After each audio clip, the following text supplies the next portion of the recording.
Graças a Deus. Eu cumprimento os irmãos com a paz do Senhor. Quem está feliz nessa madrugada? Encontre uma pessoa bonita do seu lado e dê um sorriso para ela. Ficou difícil? Se não tiver ninguém bonito aí, é só olhar aqui para cima, tá? Mas é para o chefe aqui, ó. Ele falou da minha barba e eu olhei para os cabelos dele. É que eu estava falando da barba de Arão. Isso, e eu lembrei dos cabelos de Jesus, né? E os seus cabelos são brancos como a neve, né? É uma alegria estar de volta aqui nessa linda igreja, nesse lindo estado que mora dentro do meu coração. Feliz em estar ao lado do deputado Eliseu Dionísio, que chegou em Brasília numa hora tão boa, virou meu guarda-costa e está apanhando junto comigo, né? Glória a Deus, porque não é a senhora, né? Quero pedir aqui, pastor, desculpa pelo transtorno que picharam as igrejas, né? Me desculpa, é a primeira vez que acontece isso, né? Mas eu quero as fotos para mostrar para o Brasil todo. E pelo que picharam na rua, a culpa é sua também. O pessoal da Uni mexeu comigo e eu fui fazer um discurso. E assim que eu terminei o discurso, ele falou para mim: por que você não pega no pé deles? Eu falei: como? Uma CPI. Foi culpa dele, ele que falou esse negócio. Aí eu fui atrás e descobri que tinha um monte de falcatruas mesmo, né? Então, nós estamos no caminho certo. O Brasil precisa ser passado a limpo. Senão não teremos amanhã. Então, me desculpe a todo o transtorno, mas eu não recuo. Se tem alguém que não tem medo, sou eu. Eu não tenho força, mas coragem me sobra. Abra sua Bíblia comigo então, no livro das Crônicas, no segundo livro das Crônicas, no capítulo de número 7. Deus está aqui. Segundo livro das Crônicas, capítulo de número 7, versículo 1. Glória a Deus. E tendo Salomão acabado de orar, desceu fogo do céu, consumiu o holocausto e os sacrifícios, e a glória do Senhor encheu aquela casa. Os sacerdotes não podiam entrar na casa do Senhor, porque a glória do Senhor tinha enchido a casa do Senhor. Todos os filhos de Israel, vendo descer o fogo e a glória do Senhor sobre aquela casa, se encurvaram com o rosto em terra sobre o pavimento e adoraram, e louvaram o Senhor, porque Ele é bom, e porque a sua misericórdia dura para sempre. Feche a sua Bíblia, coloque no banco, na cadeira, pegue na mão da pessoa mais perfumada do seu lado. Ainda dá tempo. Aperte a mão da pessoa com carinho até ela falar aleluia. Pentecostal que não faz barulho está com defeito de fabricação, não é? Vamos orar? Pai, nós te exaltamos e te glorificamos. E nós entendemos que dentro de alguns minutos, e esta linda igreja ficará pequena para o tamanho da glória que o Senhor vai mandar do alto dos céus. Os que vieram tristes começarão a saltar de alegria. Os que vieram se arrastando não voltam se arrastando para casa. Hoje voltarão voando nas asas de um novo tempo. E antes que eu comece a ministrar a sua palavra, cerque este santuário com a sua glória. E num raio de 5 quilômetros, onde houver um demônio alojado, eu dou a esses demônios segundos para recuarem, porque se não recuarem, serão queimados pelo poder da sua glória que aqui será derramada. Rasgue os céus sobre nós esta noite. Manda anjos de fogo descerem aqui, que estes anjos desçam trazendo brasas de fogo nas mãos. Comecem a esparramar estas brasas entre nós. E onde houver um crente cheio do Espírito Santo, pega ele nesta madrugada, Jesus. Toma ela nas suas mãos e mostra o caminho da verdadeira e poderosa adoração. Fala conosco, fica conosco. É o que eu te peço agora e sempre. E toda a igreja diz. Os que podem, tomem o seu assento aplaudindo a Jesus, porque Ele é bom, porque Ele Ele é maravilhoso. Graças a Deus. Querida igreja, noiva do Cordeiro, simpatizantes da nossa fé, amigos que vieram de perto, de longe, autoridades constituídas, santos obreiros que estão na minha retaguarda, eu ministro o Evangelho do meu Salvador desde criança e tenho muito orgulho de ser o que sou. Não me envergonho do Evangelho de Cristo, porque ele é o poder de Deus para a salvação de todo aquele que nele crê. Antes de estar político, eu sou pastor. Amanhã posso não estar mais político, mas serei sempre pastor. Não existe ex-ungido. Às vezes o ungido, ele se aposenta, às vezes ele tira umas férias, mas ele não é declinado da sua vocação, porque a Bíblia diz que o Senhor, quando dá o dom, ele dá o dom sem arrependimento.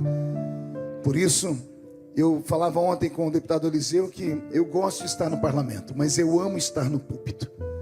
Quer me ver ficar realizado é me dar um microfone na mão e pessoas para que eu pregue elas. Não importa se é uma grande multidão ou se são meia dúzia de pessoas que têm fome e sede de justiça. Eu já preguei em todos os tipos de cultos que você possa imaginar, e de todos eles tem um que eu amo, em particular, é o culto de vigília. Eu amo pregar para vigileiros. Primeiro porque o vigileiro já não tem mais nada para perder na vida, né? Se tivesse com a vida ganha, não estava aqui, estava em casa dormindo, né? Só fica de madrugada agarrado ao anjo quem está disposto a morrer pela bênção. E esse crente vigileiro, ele diz para o anjo: eu saio aleijado, mas saio com a minha bênção dentro do coração. Geralmente o culto de domingo, ele é mais elite, né? As pessoas que já trabalharam, ganharam o seu dia, a sua semana, então vem para o culto. E pregar no culto de domingo às vezes é muito complicado, porque as pessoas, elas são cheias de si, né? O culto de domingo é aquele culto familiar, mas as pessoas vêm para mostrar a sua roupa nova, o carro novo que está lá fora. No culto de vigília não, só vem quem está arrebentado, só vem quem já perdeu tudo e um pouco mais. E eu amo pregar para esse tipo de gente, porque se no culto de domingo as pessoas não dão muito grito, porque é muito elitizado, na vigília o que não falta é grito. Porque afinal de contas a pessoa já perdeu tudo. Então o que é mais um grito? Ela não está nem aí para quem está do lado dela, já está tudo lascado. Então ela diz: Jesus, eu quero a minha bênção e só saio daqui depois que ela chegar. Tem algum vigileiro de verdade aqui? Então levante a mão direita para o céu, coloque no ombro de quem está do seu lado com carinho e respeito. Chacoalhe a pessoa até ela ficar irritada. Ó, tem gente que nem para me obedecer presta, ou raça ruim. Chacoalhe a pessoa. Diga: Deus te trouxe aqui nesta madrugada para isso. Chacoalhe, chacoalhe, chacoalhe. Diga: Deus te trouxe aqui para isso, para sacudir a sua fé, para sacudir a sua família. E só quem crê nisso dê um grito para acordar a cidade toda.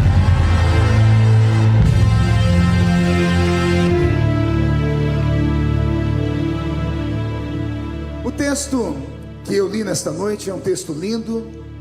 A simples leitura dele move o coração da igreja. Vocês viram a reação do povo no final do texto. Os crentes deram glórias a Deus, alguns falaram em línguas estranhas, porque sabem o peso e o poder da palavra. Eu fico imaginando o que vai acontecer com você quando eu lhe revelar o porquê este texto aconteceu. Por que é que este momento chegou? Muitas pessoas equivocadamente pensam que por causa deste texto Salomão era um santo homem. Muitas pessoas, quando leem esse texto, pensam que foi a oração dele que trouxe Deus para a igreja. Alguns pensam que foi a sua sabedoria divina que deu a ele a sensibilidade de construir um santuário para Deus. Tudo erro, equívoco mesmo. Salomão era um homem muito prático. Todo ser inteligente é extremamente prático. Era muito racional.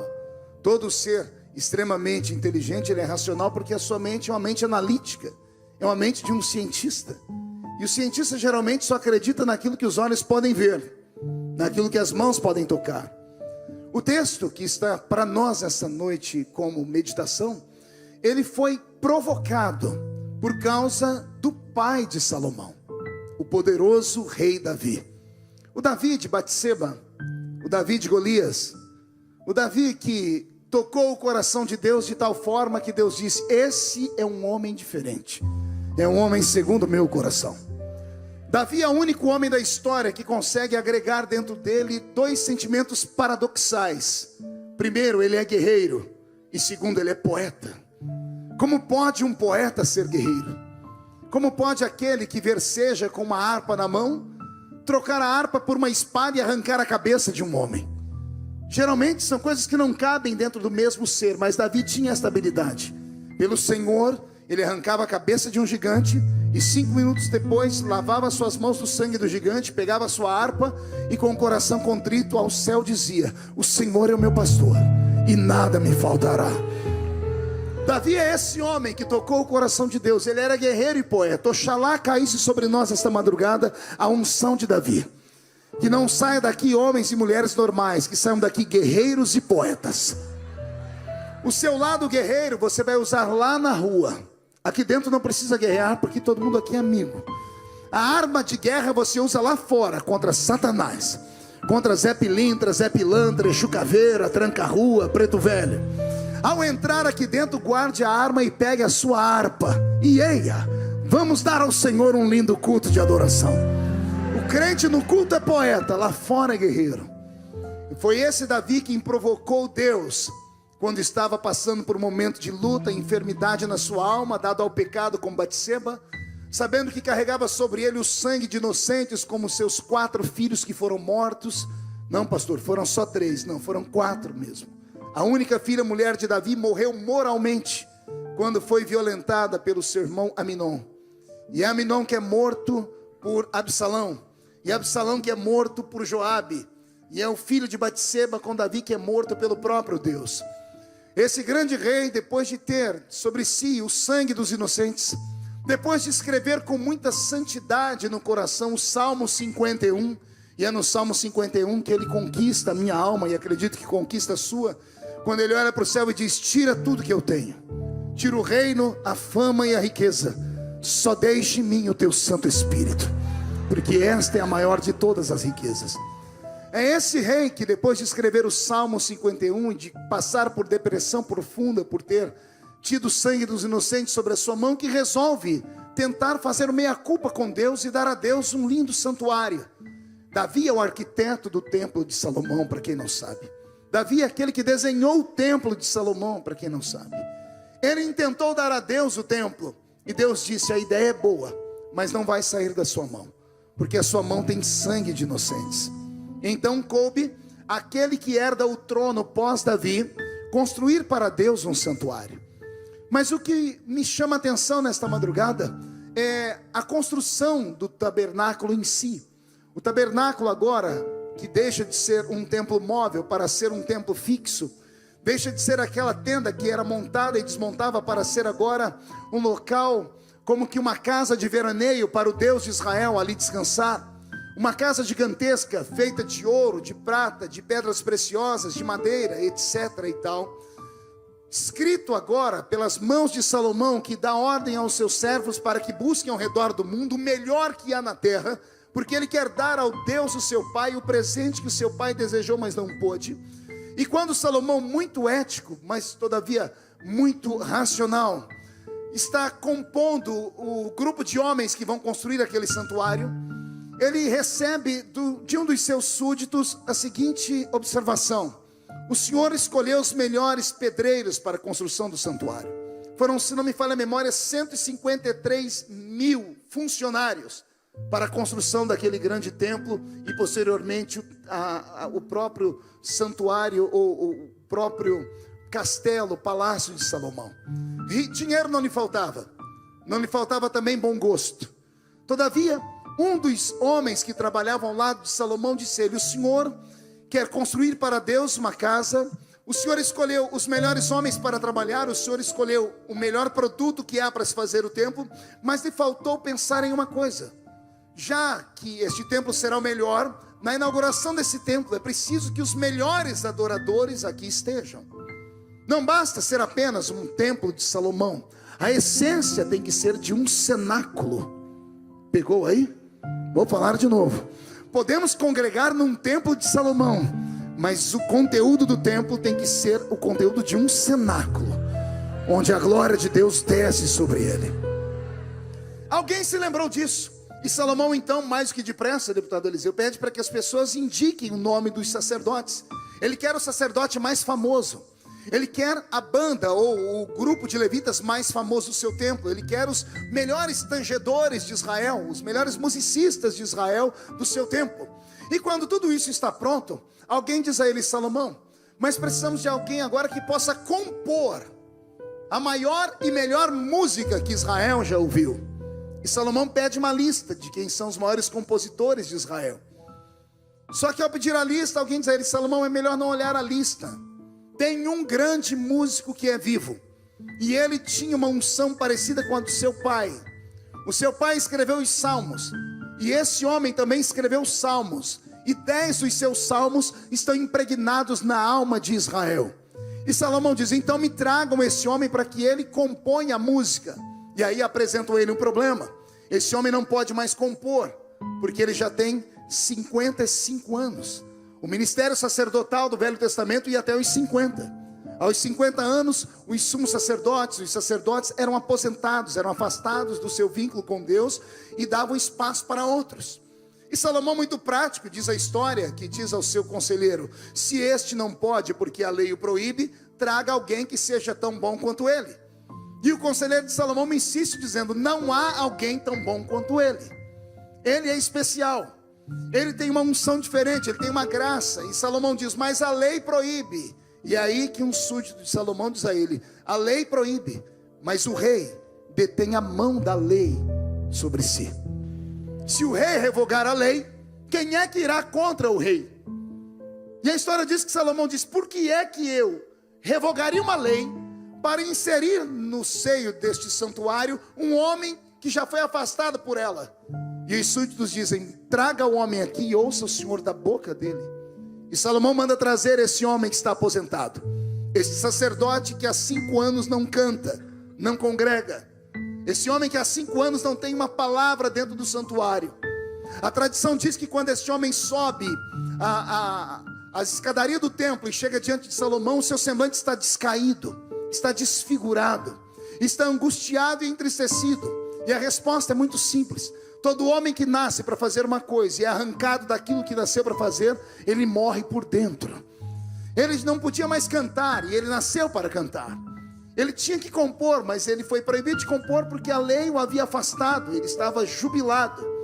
E Salomão então pede para que esse homem se apresente a ele. E esse homem está diante de Salomão agora. E Salomão diz: por que insistem tanto para que você seja o compositor da música da inauguração do templo que o meu pai queria dar para Deus? Quem é você?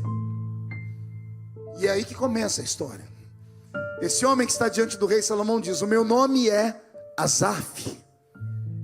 Mas nem sempre foi Asaf.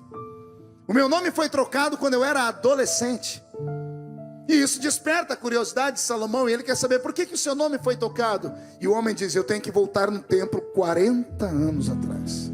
Está pronto para fazer uma viagem comigo?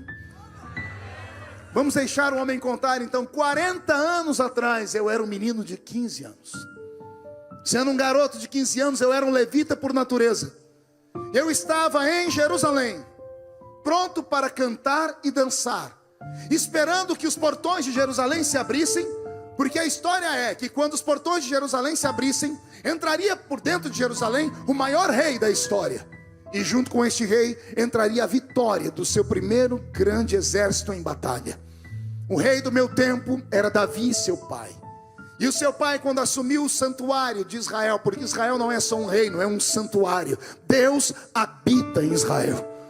Há uma promessa para aqueles que oram pela paz de Jerusalém até os dias de hoje. Porque Jerusalém é a cidade de Davi. Quando a Jerusalém da terra for destruída, descerá do céu uma nova Jerusalém. Tamanha a paixão de Deus por aquele povo. Então a história diz que esse homem passa a contar para Salomão que quando Davi assumiu o trono de Saul, Davi passou um pregão pelo reino. E ele percebeu que o trono que ele herda de Saul é um trono quase que completo. Ele é perfeito, mas é incompleto. O reinado que Davi herda de Saul é um reinado perfeito, mas incompleto. Como é que algo pode ser perfeito e incompleto, pastor? Eu já te explico dando um exemplo. Por exemplo, um oleiro.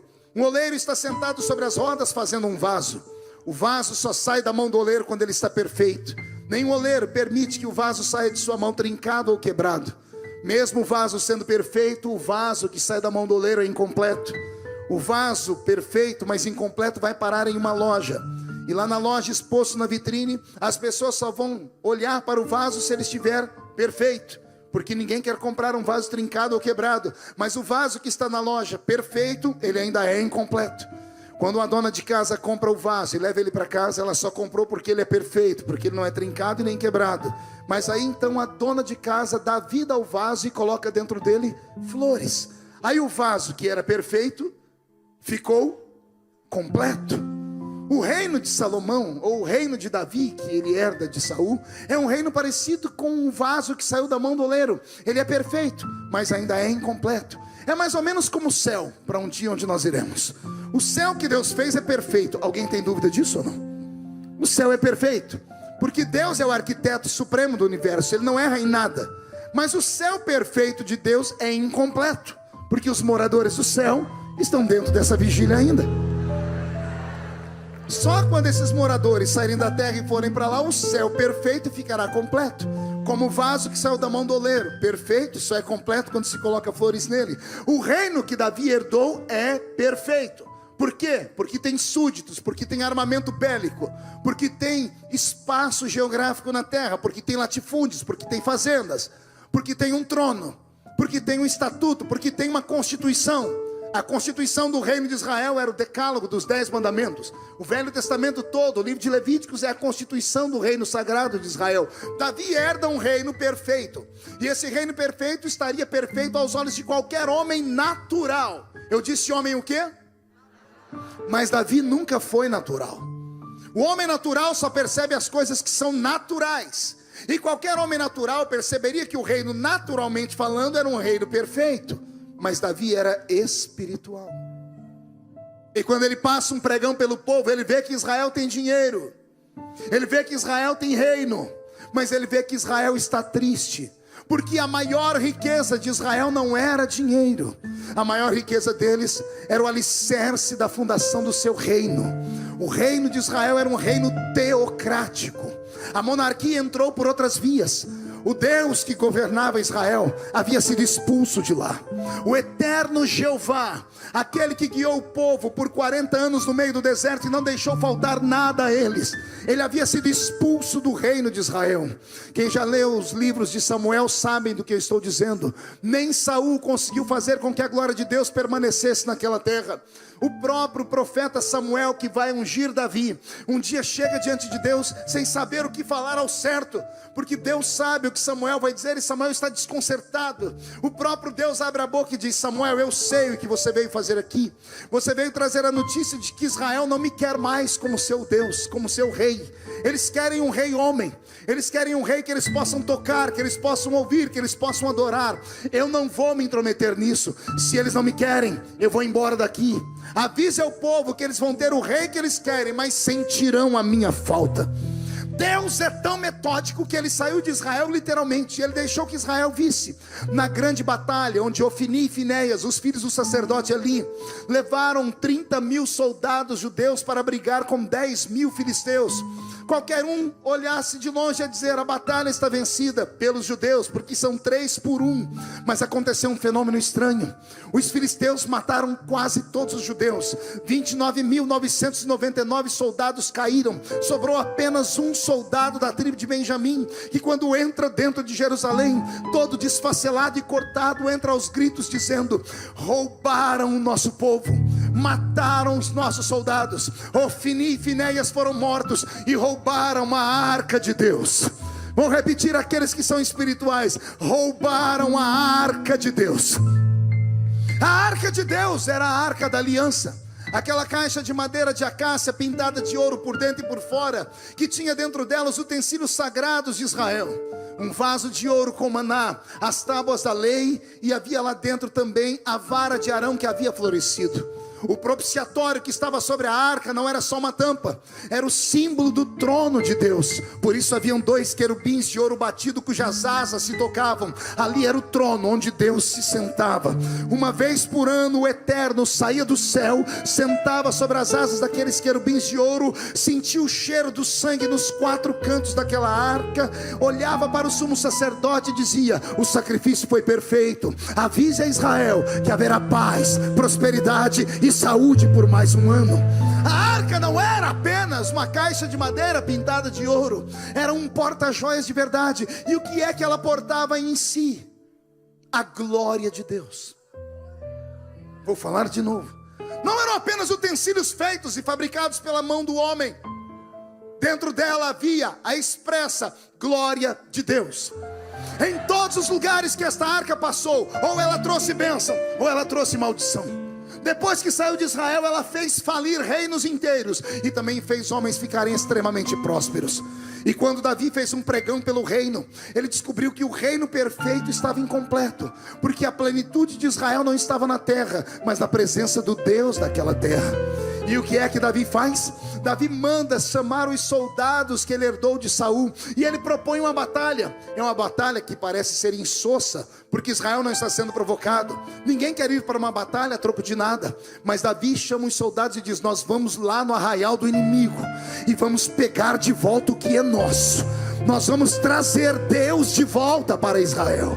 Olha que coisa linda, vou repetir para ver se você entende. Davi não queria só a arca, Davi queria trazer Deus de volta para Israel. Eu vou falar de novo. Davi não queria só os utensílios de ouro que estavam dentro daquela arca, ele queria trazer Deus. Se Deus foi embora, Davi quer trazer Deus de volta.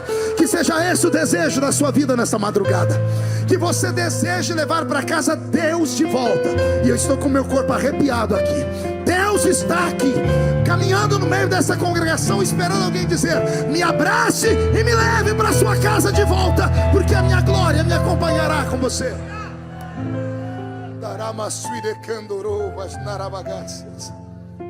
É Davi que empreende essa guerra.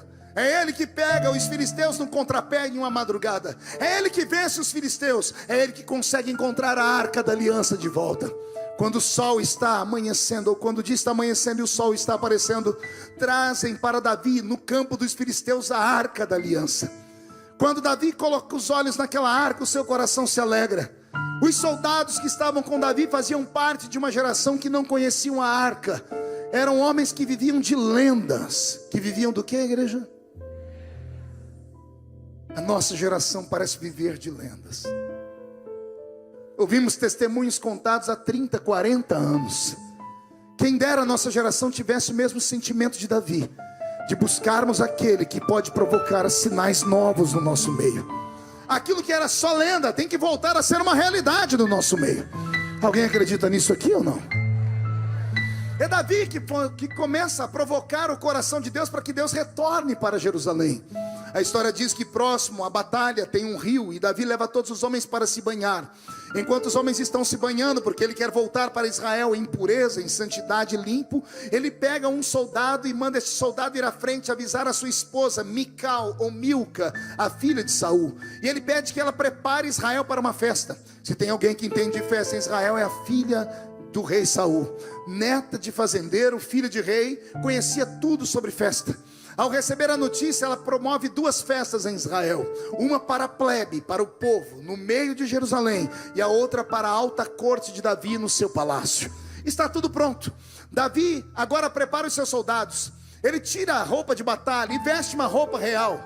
Alguém se aproxima dele e diz: ó rei, a coreografia de volta para Israel depois de uma batalha é assim: à frente vai o rei sentado em seu cavalo com a indumentária real. À esquerda do rei vai um soldado carregando a bandeira do exército que perdeu a batalha, arrastada ao chão. À direita do rei vai um soldado erguendo a bandeira real aqui em cima, mostrando que esta é a bandeira da vitória.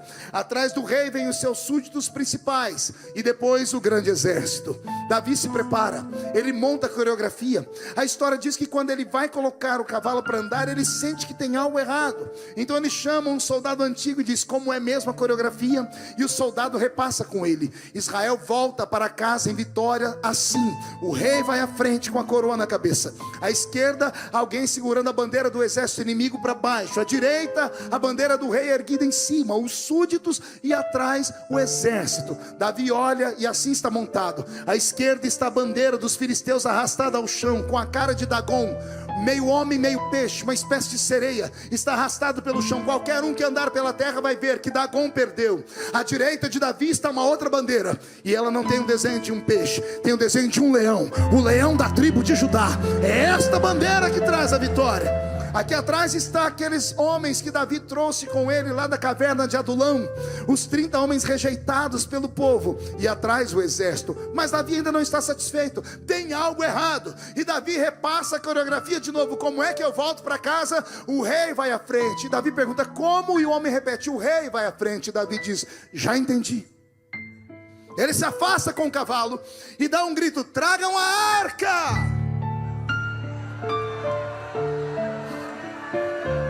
E a arca vem em cima de uma carruagem de bois, puxado por bois velhos, cujos músculos já estão cansados. E quando a arca vai passando entre os soldados, está todo mundo dizendo: o rei está errado, quem vai na frente é o rei. Quando a arca passa à frente de Davi, Davi manda a arca ficar à frente. Alguém diz: o rei, quem vai à frente é o rei. Davi diz: é o que eu estou fazendo. Quem vai à frente é o rei de Israel, não sou eu, é ele quem tem que ir à frente. A caminhada é curta, porque no meio da caminhada e no trote do passo lento dos bois velhos, a arca ameaça cair de cima da carruagem. E quando a arca ameaça cair, um homem chamado Uzá pula em cima da arca. Até hoje todo mundo bate em Uzá. Eu acho que eu sou o único pregador do mundo que defendo ele. Por isso que eu sou polêmico, deputado Eliseu. Porque todo mundo fala: tá vendo? Não pode tocar naquilo que é do Senhor, vai morrer igual Uzá. Ei, Uzá foi um herói. Quando ele viu que a arca estava escorregando da carruagem, a tampa ia se abrir, ele se jogou em cima da arca. Ele se jogou para que a tampa não abrisse. Pergunte por quê? Por que você acha que todo lugar que a arca passou, as pessoas adoeceram? Que graça tem você achar uma caixa e não poder abrir ela? Toda vez que a arca ia parar em algum povo, alguém ia lá e abria a arca para ver o que tinha dentro. E aquela arca não tinha só utensílios. Lembra que eu disse? A glória de Deus habitava dentro dela. Quando a tampa ia abrindo, ia morrendo todo o exército de Davi, Uzá pulou em cima dela. Ele fechou a tampa, mas não deu tempo de sobreviver, porque o que saiu dela comeu ele, e ele morreu queimado. Esse é o meu herói. Quando Davi viu aquilo, ele se lamentou tanto, que ele mandou tirar a arca de cima da carruagem, mandou homens carregarem a arca. 6 homens, 3 de cá, 3 de cá. E Davi disse mais: a cada 6 passos vamos sacrificar um boi ao meu senhor. Alguém diz: nós vamos chegar lá só daqui 10 anos. Imagina, 6 passos, 1, 2, 3, 4, 5, 6, mata um boi. Até matar o boi, queimar esse boi inteiro, pronto. Mais 6 passos, mata o boi e queima. Mais 6 passos. Alguém disse: ô rei, nós vamos chegar em Israel só o ano que vem. E há quem diga que Davi disse: eu chego o ano que vem, mas eu não perco Deus de vista nunca mais. Passam-se os meses. Quando Israel está se aproximando de Jerusalém, lá do alto da muralha está o atalaia. O atalaia olha com o seu binóculo, a sua luneta, e quando ele vê a bandeira do leão da tribo de Judá tremeluzindo, ele olha as trombetas que estão penduradas do lado dele, e ele pega uma trombeta de alegria, e quando ele toca a trombeta de festa, Israel salta em gritos. As pessoas saem das suas casas e vêm para o meio da rua. Lembra a festa dos plebeus? Os importantes já vão para o palácio. O rei está chegando aí. Quando abrem os portões de Jerusalém, o povo está esperando quem entrar lá dentro? O rei, porque é assim que acontece.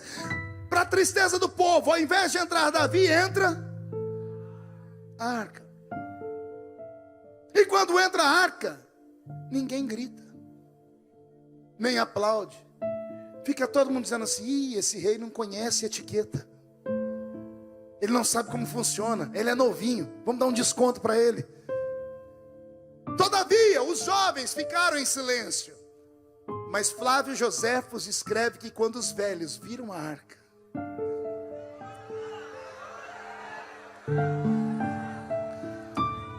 Quando eles viram a arca voltando, os velhos começaram a cair de joelhos, rasgar suas roupas, pegar cinzas e terra, passar sobre a sua cabeça e dizer: o rei voltou.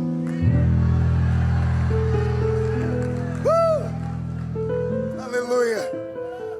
Quando Davi percebe o silêncio dentro de Israel com a entrada da arca, ele acelera o passo. Quando ele entra com o cavalo, o povo começa a gritar: é o rei, é o rei, é o rei. Começam a cantar a música: Saul matou 1000, Davi matou 10.000. E quando Davi percebe que o louvor é para ele, ele desce do cavalo. Ele pega aqueles 30 soldados que ele tinha particular lá da turma de Adulão, da caverna de Adulão, manda eles fazerem um biombo humano ao redor dele. Israel quieta, ninguém está entendendo o que o rei está fazendo. O rei só desce do cavalo para subir no palanque e dar um discurso político. Trouxe aqui despojos de guerra, trouxe de volta a arca. Mas não é isso que Davi faz. Davi quebra toda a etiqueta. Ele entra neste biombo humano e começa a tirar a sua roupa. As pessoas vêm passar por cima da mão dos soldados a coroa real, a roupa real, o cinto real. E daqui a pouco, quando Davi pede para abrir o espaço, quando os soldados quebram o biombo, lá está Davi, usando uma estola sacerdotal branca, um pedaço de pano com um buraco no meio amarrado na cintura, exposto à nudez das laterais esquerda e direita. Era o maior símbolo de humilhação que um homem poderia ter. A Bíblia diz que quando Milca, mulher de Davi, que estava lá no palácio, olhou para ele e viu ele daquele jeito, ela sentiu nojo, porque ela sabia como é que um rei volta de batalha com a vitória. Israel fica em silêncio. Davi olha para todo mundo e está todo mundo olhando para ele, esperando uma reação. Ele vai até um dos tangedores e diz: toque uma música.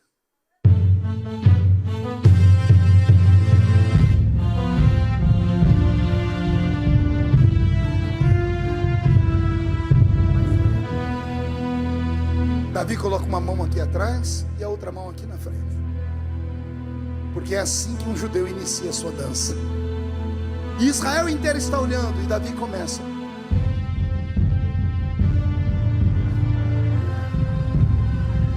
Davi começa a dançar. Ele dança para a esquerda, ele dança para a direita, ele dança para os lados. A multidão não sabe o que fazer. Uns estão rindo, outros estão dando glória a Deus.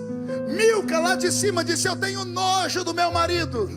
Mas Davi não estava dançando para eles e nem para ela, nem para eles. Davi estava dançando para quê? Não é que Deus abriu a janela do céu para ver Davi dançar? E quando Deus vê Davi dançar, ele sorri. Mas Deus pega a Milca sentindo nojo. A Bíblia diz que Deus deixou ela estéril. Vai um recado aqui para aqueles crentes que não gostam desses crentes do reteté. Eu não sei se aqui em Campo Grande tem. Vai um recado para aqueles que quando vê esses pequenininhos de Deus, que são pentecostais até o tutano dos seus ossos, que dão um pulo, fazem coreografia. Cuidado, não toque neles. Você pode ficar estéril para sempre. Eles não estão dançando para você, eles não estão fazendo festa para você, eles estão fazendo para ele, para ele, para ele. Quem está narrando a história não sou eu, é Asaf. E Asaf que diz: ó grande rei Salomão, eu era um dos levitas, que tinha 15 anos. E quando eu vi o seu pai dançar, o que estava nele me pegou. Quando eu dei por mim, eu estava perto do rei. Ninguém tocava no rei. Asaf conseguiu pegar na mão de Davi. Por quê? Porque os soldados estavam tão espantados quanto a multidão. Ficaram tão absortos em ver Davi dançar que deixaram de proteger o rei. Quando Asaf pega na mão do rei, eles querem tocar nele. Davi diz: solte o menino. E Davi pergunta para ele: o que é que você quer, garoto? Ele diz: eu quero dançar. Eu quero adorar Deus como o Senhor está adorando. E o menino de 15 anos e o rei bailam para Deus ao redor da arca. E é Asaf que conta: quando terminou aquela festa e eu voltei para casa, o meu pai olhou para mim e disse: o seu nome agora será Asaf. Porque a palavra Asaf significa Deus dele se apoderou. Eu vou falar de novo. A palavra Asaf não é só um nome masculino. A palavra Asaf significa Deus pegou aquela pessoa. Oh meu Deus, transforma essa vigília numa vigília de Asafs. Deixa Deus pegar você também. Deixa Deus se apoderar de você também. Ignore esse crente que está à sua esquerda e que está à sua direita. Mesmo tendo ele vindo para a vigília, já não está aguentando mais. Tem uns que estão tão friozinhos que se você ficar mais 5 minutos perto dele, você pega um resfriado. Mas em compensação tem uns canelas de fogo nesse lugar. Deixa Deus incendiar.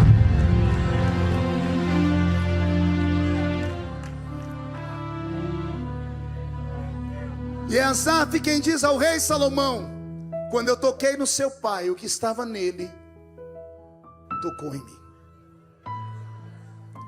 Asaf escreveu 10 salmos, pastor Eliseu. Eu estou profetizando, pega. Um dos salmos é o Salmo 73. Não há um salmo tão lindo quanto esse. Quando ele diz assim: quanto a mim, os meus pés quase se desviaram. Pouco faltou para que se escorregassem os meus passos. Por quê? Porque eu olhei para o ímpio e vi que o ímpio, nem na sua morte ele tem aperto. Asaf escreve esse salmo no dia em que o pai dele morreu. Quando ele era filho de sacerdote, o pai era enterrado na cova dos pais, um pedaço de terra feito no nada, porque sacerdote não tem herança a não ser o Senhor, não tem riqueza nem beleza.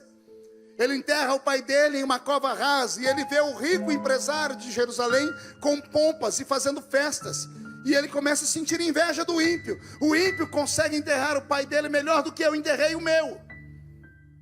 É ele quem começa a dizer: ser crente não é fácil. Tenho a unção de trazer Deus para cá, mas às vezes passo por situações de humilhação. E ele vai vomitando a sua alma, até que ele chega lá no versículo 15 e 16, ele diz: tudo isso aconteceu até que eu entrei no santuário de Deus. Porque eu descobri que a vida verdadeira não está lá fora, mas está aqui dentro. Se tem um lugar seguro do mundo, esse lugar se chama o centro da vontade de Deus. E quem está no centro da vontade de Deus não tem a nada e a ninguém. Pode se levantar contra ti 11 mil demônios, 1000 cai de um lado, 10 mil cai do outro, e você não é atingido. Estar no santuário significa estar na presença daquele que pode te proteger. Tem alguém que está no centro da vontade de Deus aqui? Salomão ouve essa história e ele se apaixona. Ele diz: agora compreendo por que insistiram tanto para que você pudesse estar, mas a lei te impede.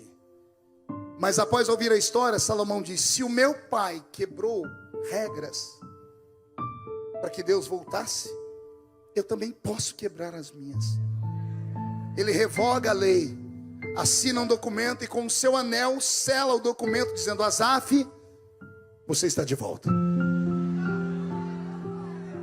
Falaram que você nunca mais ia cantar, vai pegando aí. Falaram que você nunca mais ia pregar, vai pegando aí. Falaram que você nunca mais podia ser nada, vai pegando aí. O rei nesta noite vai revogar a lei, vai te trazer de volta. Vai te trazer de volta.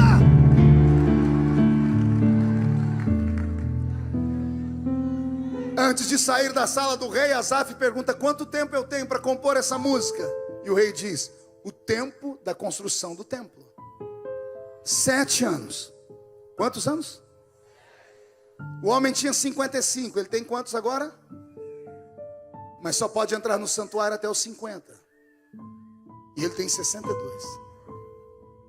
No dia da inauguração do templo, Israel todo está de frente ao santuário. 5 milhões de judeus. Imagine parando na porta daquele templo as carruagens reais de Salomão.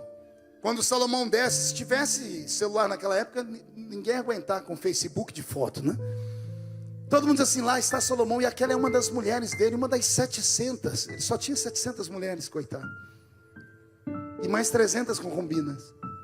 Houve uma época da minha vida que eu sentia inveja dele, quando eu era jovenzinho na igreja. Mas por que esse homem podia ter 700 e eu só tenho que ter uma? Depois que eu casei, passei a ter pena dele.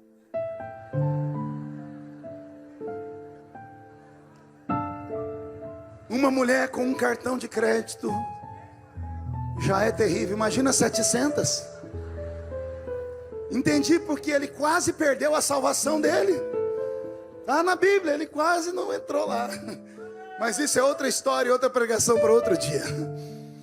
Quando desce Salomão, daqui a pouco para uma outra carruagem. E o povo diz, quem é aquele? Aquele é o maior sacerdote de Israel. Ele desce com toda a sua indumentária. E o povo se alegrando, e vai parando carruagens. E desce o maior coral de levitas da época, os maiores cantores da época. E quando está tudo pronto, aparece a última carruagem. E quem desce dela? Asaf. Só que quando ele desce, todo mundo diz assim, o que esse homem de cabelo branco vai fazer lá dentro? E não sabe que a lei impede. E a notícia começa a ir a boca miúda, não fale dele. Por quê? Porque esse é o homem de quem Deus se apoderou. Esse é o homem de quem Deus revogou a lei. Você está entendendo? Vai acontecer com você o que aconteceu com Asaf. Vai acontecer com você o que aconteceu com Asaf e com Jesus quando Jesus ressuscitou. Alguém lembra o que aconteceu com Jesus quando ele ressuscitou? Jesus ressuscitou, é domingo de manhã. Uma mulher corre no meio do jardim gritando, onde colocaram o meu mestre? Lá longe ela vê um homem de branco e ela grita, onde colocou o meu mestre? Horteleiro, hortelão, jardineiro. O jardineiro vira para ela e diz assim, Maria. Ela olha para ele e diz, Rabi és tu? Sou eu, Maria. E ela corre para tocar nele. Quando ela vai tocar nele, ela estende a mão e diz assim, não me toque, Maria. Frustração, né? Ela pronta para dar um abraço, ele diz, Maria, não me toque. E ela pergunta, por que não? Porque eu ainda não fui glorificado. Quer um recado de Deus? Podem tocar em você até te botar na cruz. Não entendeu? Vou desenhar. Podem tocar em você, no seu nome, na sua família, na sua história, até te botar na cruz. Podem tocar em você até te sepultar. Mas quando Jesus te ressuscitar, eu quero ver quem é que te toca. Aí é a sua vez de dizer, agora ninguém me toca até eu ser glorificado. Até Deus devolver tudo que eu perdi. Pegou aí, Asaf?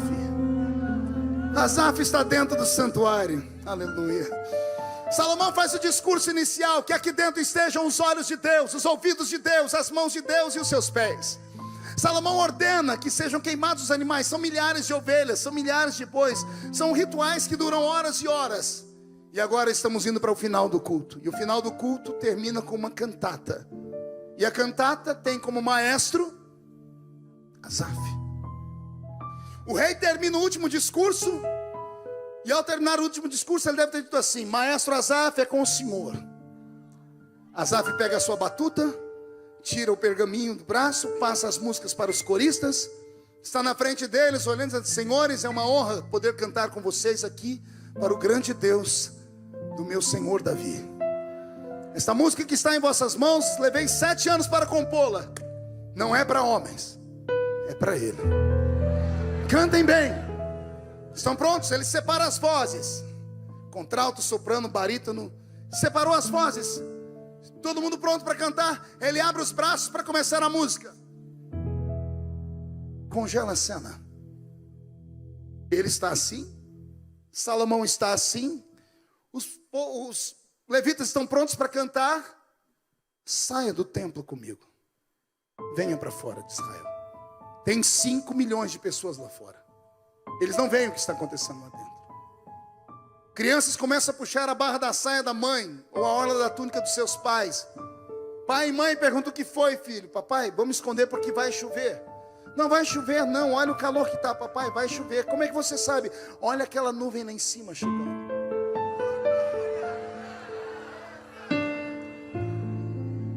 A nuvem que havia se afastado de Israel. A Shekinah, a carruagem de Deus, o filtro da glória de Deus. A terra só não é queimada por causa da Shekinah. É ela que filtra a glória de Deus. A nuvem vem, se aproxima do templo. Ela passa pelo átrio. Ela passa pelo lugar santo. Ela para em cima do santo dos santos. Lá em cima da nuvem estão anjos cantando: santo, santo, santo é o Senhor dos exércitos. Sentado nas asas dos querubins está aquele que é tremendo, que é poderoso, que é tão grande que o salmista disse assim: Deus, quando quer olhar para a terra, ou melhor, Deus, quando quer olhar para os céus, Ele se inclina. Não entendeu? Eu vou desenhar. O salmista diz que Deus, quando quer olhar para o céu, Ele se inclina. Não entendeu? Vou desenhar. Quando você quer olhar para o céu, você faz o quê? Você olha para cima. Deus, quando quer olhar os mesmos céus, olha para baixo. Porque Ele é maior do que os céus. Numa disputa de salmos, o outro salmista disse: Deus é tão grande que em uma da concha das suas mãos Ele sustenta todos os mares da terra. O outro disse: Ele é tão grande que no Salmo 147 disse assim: eu conheço as estrelas pelo nome e sei o número de cada uma delas que está em cima das galáxias. Se Deus conhece as estrelas pelo nome, sabe o endereço delas, Ele conhece você pelo nome, Ele sabe o seu endereço. Estrela não tem boca para cantar nem para adorar, mas você tem, então adore a Ele. Glória. Deus para em cima do santuário. Agora digo eu, não a Bíblia. Deus olhou para a terra e começou a pensar, Eliseu: se Davi quebra etiquetas para me adorar, se o filho de Davi, Salomão, quebra etiquetas para me adorar, eu também quebrarei a minha etiqueta hoje. Olha o que aconteceu. Pela primeira vez na história, Deus se levantou da nuvem, mandou os anjos todos ficarem lá e disse: eu vou sozinho lá embaixo. Quando Deus desce da nuvem, se aproxima daquele ambiente, voltemos a Asaf. Asaf está congelado. Descongelemos a imagem. Asaf começa a reger para que o coral cante. Quando ele abre as mãos para reger o coral, não tem música, não tem instrumentos. Um barulho entra dentro daquele lugar.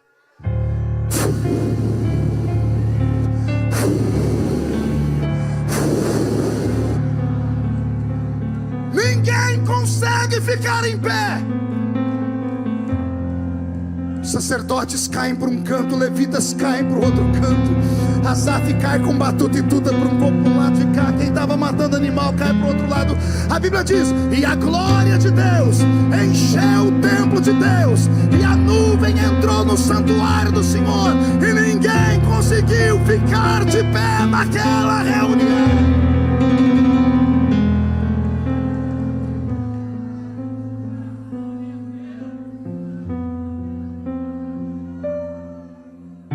Eu sou muito curioso acerca da Bíblia.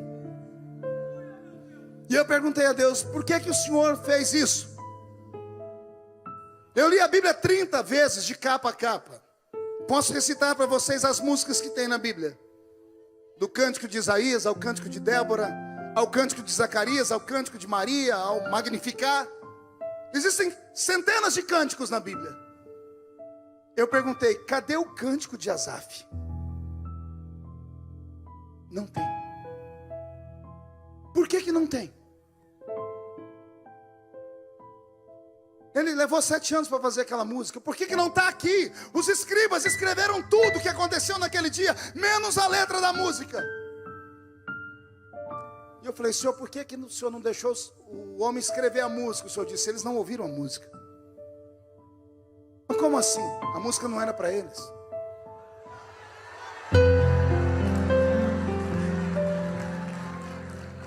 Mas como me explica? O Senhor disse assim: eu sou o que sou. Passado, presente e futuro se misturam. Eu ouvi a música antes dela ser cantada. Eu ouvi a letra antes dela ser composta. E eu não ia deixar que homens ouvissem aquela letra por ouvir. Não era para eles, era para mim. E como eu vi que era perfeita, porque saiu do coração de Asaf, e Asaf herdou a unção de Davi, eu dei um presente. Eu entrei naquele lugar e mostrei que é possível um homem me tirar da nuvem e me fazer entrar dentro do ambiente onde eles estão.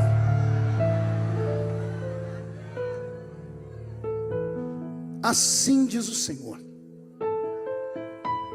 O que falta nos nossos dias são homens e mulheres que tragam Deus para dentro da igreja. Você já participou daqueles cultos que você pergunta 10 minutos depois de sentar no banco: o que é que eu estou fazendo aqui? Aqui em Campo Grande não acontece, que aqui todos os cultos são bons, né? Mas lá onde eu congrego, onde eu pastoreio, tem dia que eu estou no púlpito e eu falo: o que é que eu vim fazer hoje aqui? Não funciona nada.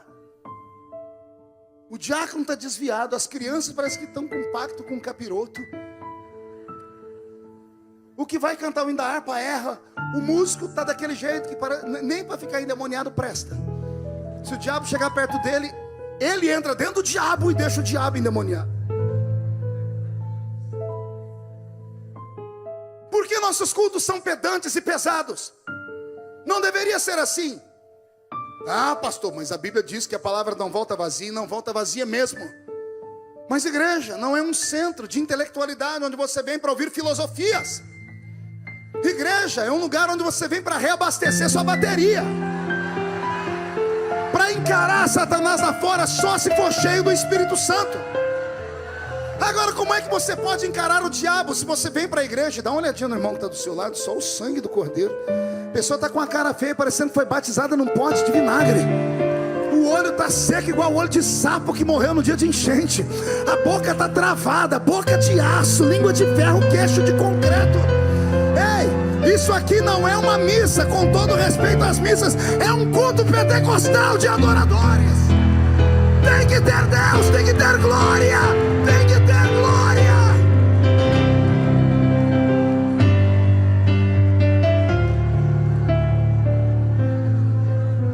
Esquecemos que a figura central dessa reunião é o próprio Deus. Estamos cheios de homens e mulheres que são coveiros de igreja. Eles entram no santuário não para adorar a Deus, vêm para reparar as pessoas. Acredite, tem uns 10 aqui dentro que não deram glória a Deus ainda por causa da minha barba. Acredite nisso. Tem mais uns outros que não deram glória a Deus por causa do meu cabelo. Eles dizem: até quando ele vai ficar mudando a aparência dele? Ei, bocó, enquanto você faz isso, o irmão do seu lado está voando. Enquanto você fica nessa sua frigidez espiritual, o tempo vai passando e você não recebe o que Deus tem para te dar. Para de olhar o da esquerda e o da direita. Adore a Ele, adore a Ele, adore a Ele.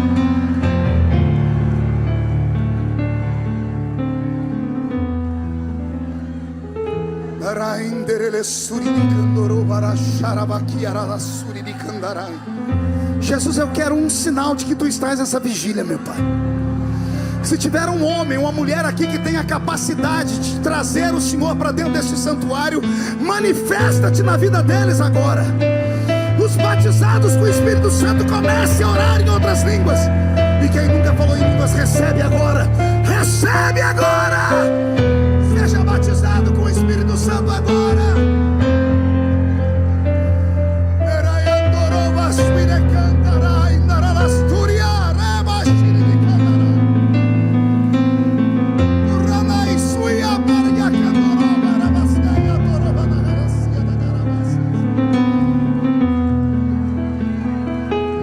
É hora de adorarmos ao Senhor. É hora de trazermos Deus para as nossas famílias. É hora de colocarmos Deus dentro do nosso escritório, do nosso trabalho. É hora de você trazer Deus de volta. Ei, assembleiano! Aos demais irmãos de outras igrejas eu não posso falar, mas dos assembleianos eu posso. Assembleiano! Coloca Deus dentro da sua casa de novo. O Deus das vigílias, das línguas estranhas, o Deus das profecias, das interpretações de línguas, o Deus da oração pelos enfermos, o Deus que ressuscita. Traz Deus de volta.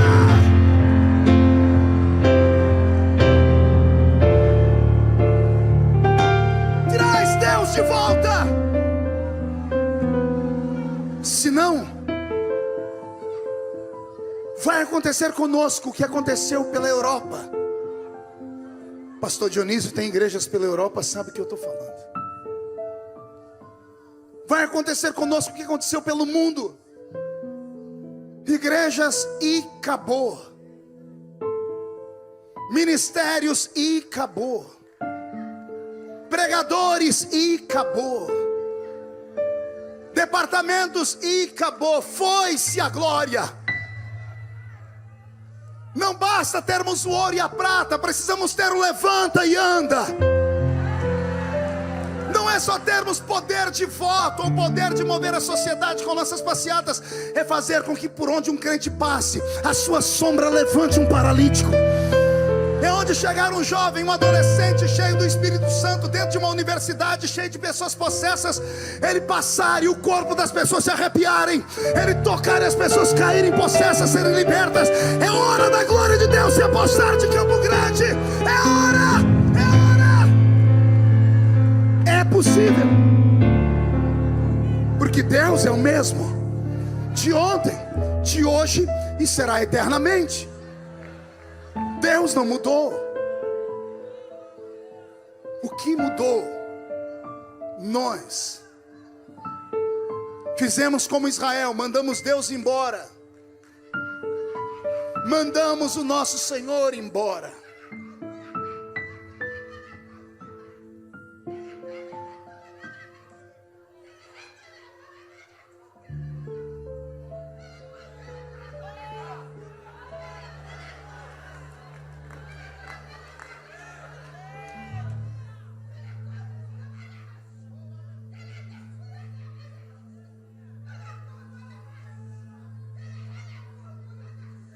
Feche os olhos e adore.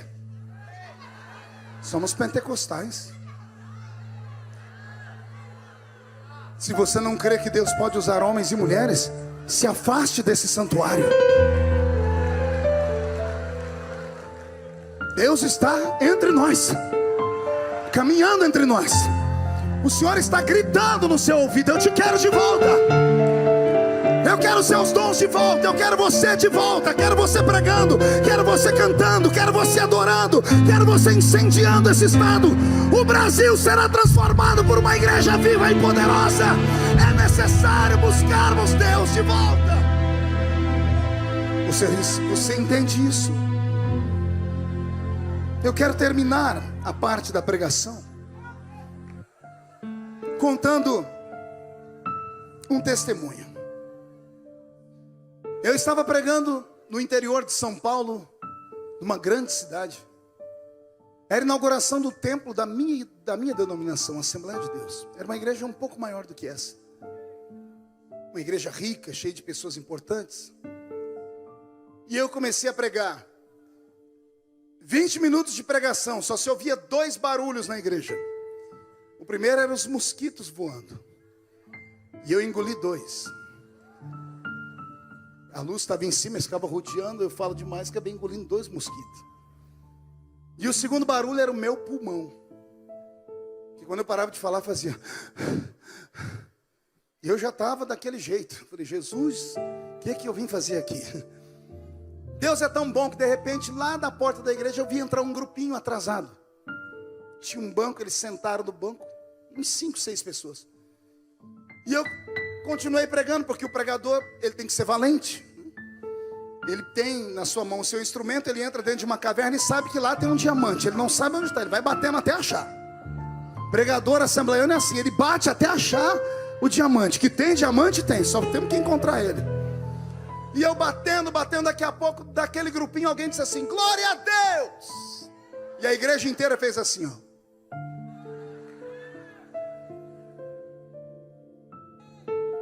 E eu soltei outra rajada de mensagem, e o outro grupo lá disse: glória a Deus! O povo olhou. Na terceira vez ninguém mais olhou, porque começaram a ficar com vergonha. O grupinho de 5, 6 começaram a revezar: glória, e o outro glória. Aleluia, o outro é glória a Deus e aleluia. E esse negócio de glória a Deus e aleluia pega.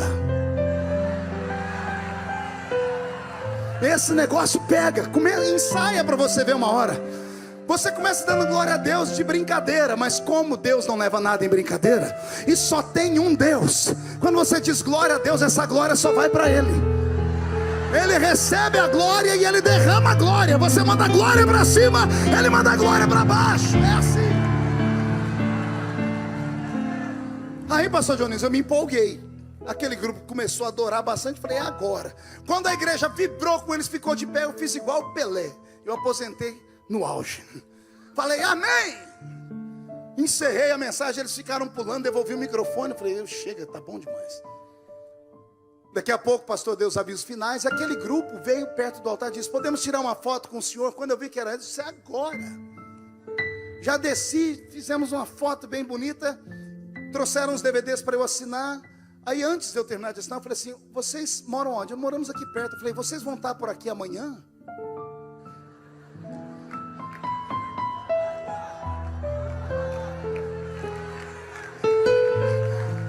E eles falaram assim, por que não? Porque amanhã eu vou pregar numa outra igreja aqui perto e eu queria muito a presença de você. Você promete que não vai escandalizar? A resposta foi terrível.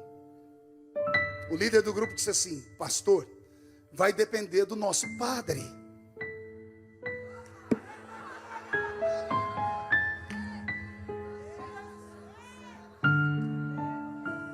Eu achei que eu tinha escutado errado. Eu falei, vai depender de quem? Do nosso padre. É que o padre da nossa paróquia é muito bravo. Para vir aqui hoje nós temos que negociar com ele. Vamos ter um presente para ele deixar vir aqui. Eu falei, como é que é? Nós somos carismáticos. E eu já fui, pastor, nós já escutamos seus DVD. Nós não somos aqueles falsos, não. Nós somos carismáticos de verdade. Nós somos batizados com o Espírito Santo escutando seus DVDs. Estavam lá orando e o fogo desce, a gente glória para cá, glória para lá, e todo mundo falando em línguas. Falei, vocês, só são vocês? Falei, não, nós somos em 200. Só que o padre não deixou vir os 200, só deixou nós. Aí nós viemos para pegar alimento e levar para nós lá. Eu falei, por que vocês não passa a Macedônia, vem para cá? Quer ouvir a resposta? Pastor, aqui você já tem fogo demais. Nós queremos incendiar a nossa. Não adoramos mais Maria. Maria é só mãe de Jesus. Mandamos uma carta para nossa diocese mor, para que o arcebispo assine. Queremos ser batizados por imersão. E queremos aguardar o retorno de Jesus para sermos arrebatados. Eu entrei dentro do carro que foi me levar para o hotel transtornado. Eu estava transtornado. Eu disse, Senhor, me explica o que aconteceu essa noite, Senhor. Porque o meu povo que nasceu no fogo, que cresceu no fogo, que tem a Bíblia debaixo do braço igual desodorante 24 horas por dia, que não corta o cabelo, que ficam com as saias compridas, que buscam o Senhor em santidade, que não bebe, que não fuma, que não joga, o culto inteiro com a cara fechada. E aí vem esse outro povo. Quando eu falei esse outro povo, Deus me deu uma repreensão. O Senhor disse para mim, não chame imundo aquilo que eu purifiquei. E o Senhor me deu uma outra palavra, não tem um povo que tenha monopólio do meu poder. Se a minha igreja A não quer, a igreja B quer. Eu me revelo para quem quer, eu me dou para quem busca. Eu me revelo para aquele que quer entender e quer conhecer e tem fome e sede de justiça. O que os olhos não viram, o que os ouvidos não ouviram, o que não subiu ao coração do homem, é o que Deus tem reservado para aqueles que o amam.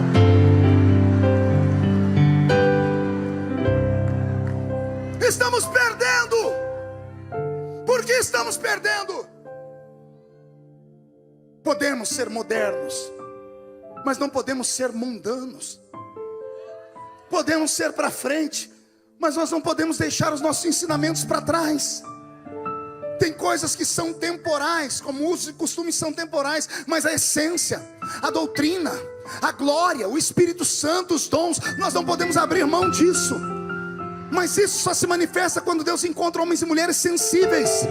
Eu vou repetir, homens e mulheres sensíveis. As pessoas sensíveis não passam o culto inteiro filosofando, de braço cruzado, com a mão no queixo, olhando para cima, dizendo to be or not to be, that's the question.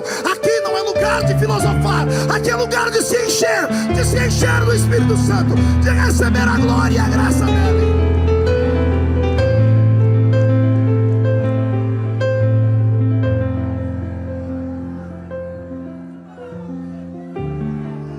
Quando houve o grande avivamento para o neopentecostalismo no Brasil, eu estava engatinhando nas pregações. E eu termino aqui. Recebi uma ligação, e naquela época eu não tinha muito convite para pregar, estava iniciando. E o homem do outro lado da linha disse: é da casa do pastor Marco Feliciano? Eu disse: sim, senhor. Eu queria lhe convidar para pregar na minha igreja. Eu falei: qual é a data? E ele disse: deixa eu olhar a minha agenda para ver se eu tenho espaço. A agenda estava cheia de espaço vazio. Mas eu valorizei, né? Tem que ser mesmo nessa data, porque essa data então eu vou abrir mão. Qual é o nome da sua igreja, senhor? Quando ele falou o nome da igreja dele, me deu um arrepio. Não vou falar aqui por ética, porque eu conhecia a igreja, era numa cidade próxima à minha. E eu falei: o senhor tem certeza que o senhor ligou para o pastor certo? Aí não é a igreja, e ele completou: é aqui mesmo. Aqui ninguém fala em línguas, aqui ninguém vê anjo, aqui ninguém pula, ninguém grita. Aqui é uma igreja bem ortodoxa. E eu disse: e o que o senhor quer que eu vá fazer aí? Pô, você não é o Feliciano que pula, grita, planta bananeira, agarra o diabo pelo chifre? Eu vi suas pregações aqui, que a tampa da chaleira voa. Eu falei: sou eu. Eu falei: é você mesmo, eu quero que você venha aqui. E eu fiquei desconfiado. Eu falei: o senhor quer que eu vou aí para quê? O senhor está fazendo alguma matéria contra o pentecostalismo? Ele falou: não, deixa eu te contar. Você não conta para ninguém, eu não prometi, por isso eu estou contando aqui. Ele falou: eu estudei nos Estados Unidos da América, e meus professores foram Billy Graham e Henrietta Mears. Era de uma linha batista. Ele disse: eu sempre fui um erudito, um grande pensador. Plantei várias igrejas no país, e agora vou terminar os meus dias aqui nessa cidade. Só que há poucos dias atrás eu estava no culto e eu fiquei preocupado, porque alguns membros da igreja dormiam no culto. Alguns acordavam porque batiam a cabeça no banco da frente. Eu comecei a achar estranho. Falei: será que meu sermão está ruim? E ele falou que ficou preocupado, porque ele passava 2, 3 dias preparando o sermão do domingo. E ele falou que no dia que ele estava preparando o sermão dele, a mensagem não vinha, a Bíblia ficou grande. Aquela noite, antes de dormir, ele dobrou o joelho e disse: Senhor, aviva o meu ministério. E ele dormiu. E ele falou, pastor Dionísio, que quando ele dormiu, ele sonhou, ele apareceu em um ambiente que tinha um homem de branco, de braço cruzado, com um giz na mão, e atrás uma lousa, e ele sentado como se fosse um aluno. Ele olhou e disse: onde eu estou? E aquele homem de branco disse: bem-vindo à escola do avivamento. Ele disse: você é quem? Ele disse: eu sou o anjo do Senhor. Você não pediu um avivamento? Ele disse: pedi. Então eu estou aqui para te dar o que você pediu. Ele disse que ele tomou um susto, que ele acordou sentado na cama dele, suando frio. A mulher dele falou: o que foi? Ele disse: eu tive um pesadelo. Vi um anjo e viu que teve um pesadelo. Foi que ele levantou, foi na cozinha, bebeu água, dobrou o joelho e falou: Senhor, me livre dessas coisas, meu pai. Dobrou o joelho de novo e falou que dormiu. Quando ele dormiu, onde é que ele apareceu? Na escola de novo. E o anjo olhou para ele e disse: você já está pronto? E ele falou: não tem como mudar a história. Ele falou: não, foi você que pediu. Deus não obriga ninguém a nada, mas quando alguém pede, Ele dá. Ele falou: não tem para onde fugir. Ele falou: não, então tá, que eu aceito. Qual que é a minha primeira lição? Ele disse: a sua primeira lição é aprender a ler. E ele falou que o anjo começou a escrever umas coisas na lousa que ele não entendia nada. Era risco, ponto, eram umas coisas, pareciam hieroglifos. Ele disse: eu não vou saber isso nunca. Ele disse: por isso que eu estou aqui, para te ensinar. Depois que escreveu aquela frase, ele falou que o homem foi botando o dedo e disse: fale assim, isso aqui se soletra assim. Ele soletrou a primeira, a segunda. Quando ele aprendeu a frase inteira, o anjo disse: fale a frase inteira. Ele falou, quando ele falou a frase inteira, ele acordou sentado na cama dele, com as mãos para cima, falando as línguas que os crentes assembleianos falam quando estão cheios do Espírito Santo. Foi batizado com o Espírito Santo dormindo. Ele falou que os cultos ficaram estranhos, porque no culto ele começava a sentir umas coisas esquisitas, ele não sabia como reagir àquilo. E ele falou que ele começou a procurar conhecer os pastores e descobriu uma fita minha. Ele falou: você mora aqui pertinho, vem aqui me ajudar. E eu me empolguei, e eu fui. Cheguei num belo domingo na igreja dele, uma igreja linda, o povo tudo chique, aquele povo importante, rico, poliglotas. E eu olhei para ele e falei: e aí, pastor? Ele falou assim: povo é seu, só tem um problema. Eu falei, qual? Ninguém sabe o que aconteceu comigo ainda. Eu não sabia o que eu fazia. Eu falei, como assim? Ninguém sabe? Eu falei, não, isso me trouxe para quê? Você dá um jeito de fazer eles acreditar. Nessas igrejas não sentam os pastores no púlpito, só fica o pregador, eles sentam do lado.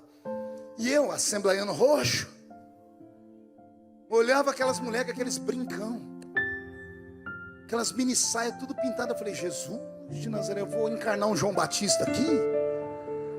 Uns homens de barba, de short. Eu falei, ai, é hoje. E o Senhor falava, eles querem avivamento. Fale do avivamento.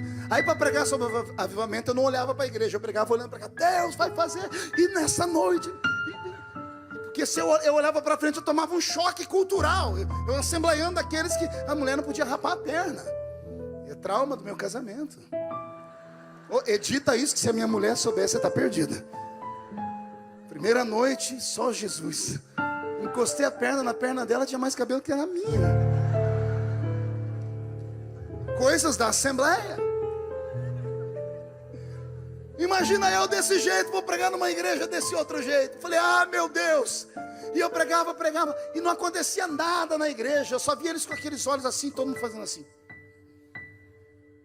Aí de repente um fato me chamou a atenção. Pergunte o quê? O pastor. Ele estava sentado de um lado e eu vi um diácono abanando ele.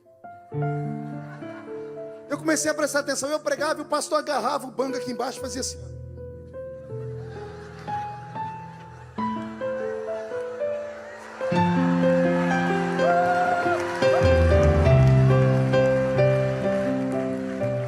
É diferente. Quem tem a sensibilidade, o Espírito Santo toca. É diferente. É diferente.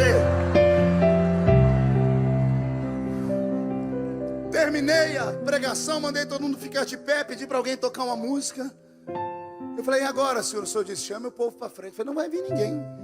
Alguém gostaria de conhecer o Espírito Santo na sua intimidade? Levantou a igreja inteira. Mas a mulher que veio na frente, ela veio para me afrontar, aquela coisa ruim. Eu olhei para ela, filha do cão que a pomba gira, tá ali. Uma velha, mas sabe aquelas velhas que parece o Satanás? Ela veio me olhando assim. Eu descobri depois que ela era filha do americano que tinha plantado aquele ministério. Então ela nunca creu nessas coisas. Ela veio para frente para me afrontar. Se existe, eu quero, ela disse. E eu fechei o olho e falei, Jesus, e agora? O Senhor disse, desce e põe a mão sobre a cabeça deles. Eu falei, jamais. Não entendendo a Bíblia, eu disse, não coloco a minha mão na cabeça das pessoas apressadamente. Nada a ver. Porque eu não queria botar a mão na cabeça dela, porque ela tinha uns trem na cabeça que na nossa igreja não tinha. E o Senhor disse para mim, você não põe a sua, eu ponho a minha. E Jesus começou a tocar naquela igreja. Essa velha tomou um impacto, como se uma mão batesse nela e jogasse ela para trás. Ela foi caindo para trás, onde ela ia escorando, ia caindo todo mundo junto, e Jesus batizando com o Espírito Santo. 39 pessoas foram batizadas com o Espírito Santo naquela igreja. Começaram os avivamentos pelo meio neopentecostais. Eu estava em Itabuna pregando quando a igreja batista de Itabuna se desvinculou da igreja batista nacional. 4.000 batistas num estádio para me ouvir pregar. Eu e Armando Filho. O Armando era batistão na época. Conhece o Armando Filho, cantor? Quero que valorize o que você tem. E eu ministrei aquele povo sobre a unção do Espírito. Chamei à frente os que creram. 1/3 deles vieram. Jesus batizou 600 batistas com o Espírito Santo. Deus tomou Armando num cântico espiritual e me tomou do outro lado. Nós fizemos um dueto em línguas. Eu nunca vi isso acontecer na história. Foi a primeira e única vez que eu vi isso. Por quê? Porque a igreja estava com fome. A igreja queria. Não podemos ficar acomodados. Não podemos vir para o culto, cruzar os braços, mascar essa desgraça desse chiclete, esperar que o pastor tire do bolso uma varinha mágica, bata, o céu se abra, Deus desce. Não. O reino de Deus é tomado à força. É preciso oração, é preciso jejum, é preciso graça, é preciso renúncia, é preciso entrega. Eu desafio esses crentes de cabelos brancos que estão aqui, que vocês conhecem Deus mais do que a minha geração.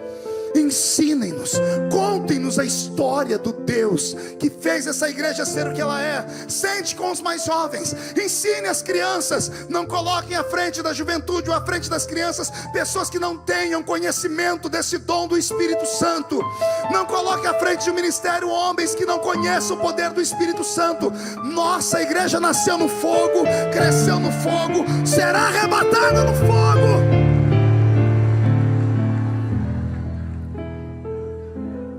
Traga Deus para sua casa. Fique de pé comigo.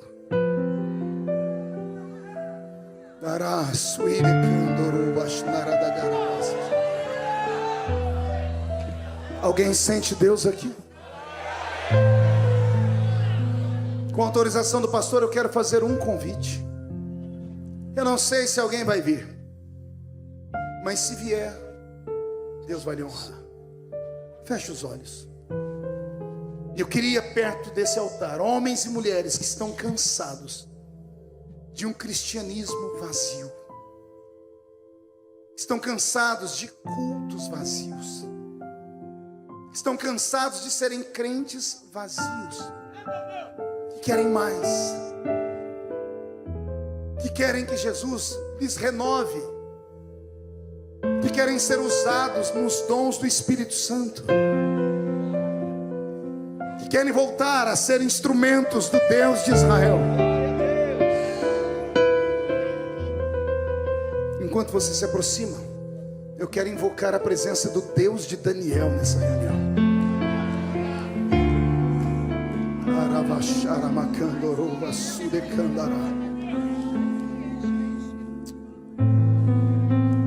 Isso. Venha, pegue na mão de quem está do seu lado. Sonoplasta, acorda aí, sonoplasta. O meu músico está mandando um recado para você, você não solta. Dê um grito de glória a Deus.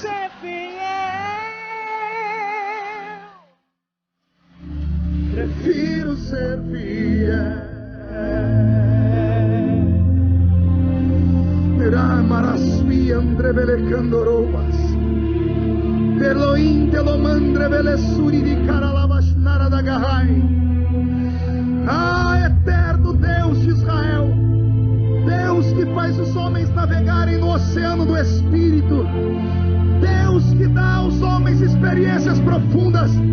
Aqui na minha frente tem um grupo de guerreiros.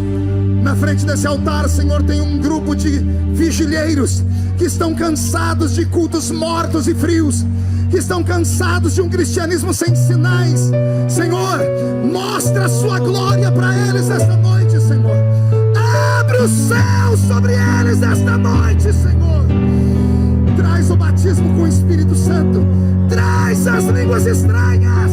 Traz, faz cair sobre nós a unção do livro de Joel, meu Pai.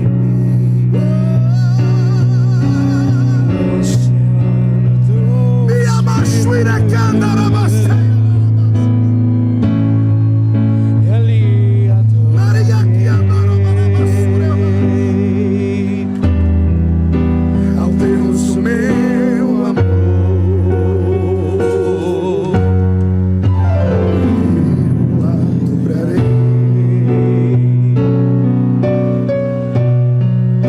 Ao Deus da minha vida,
sua cabeça toda a igreja.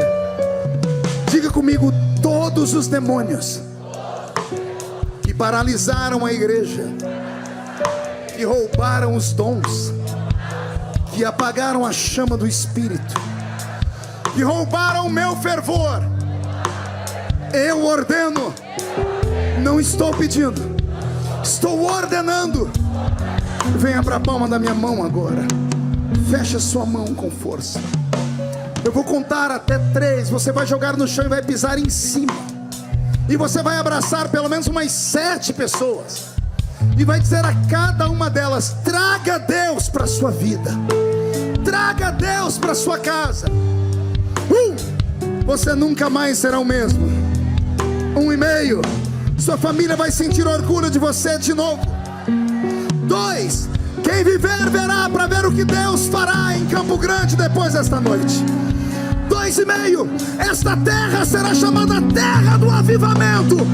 3. Jogue no chão, pise em cima.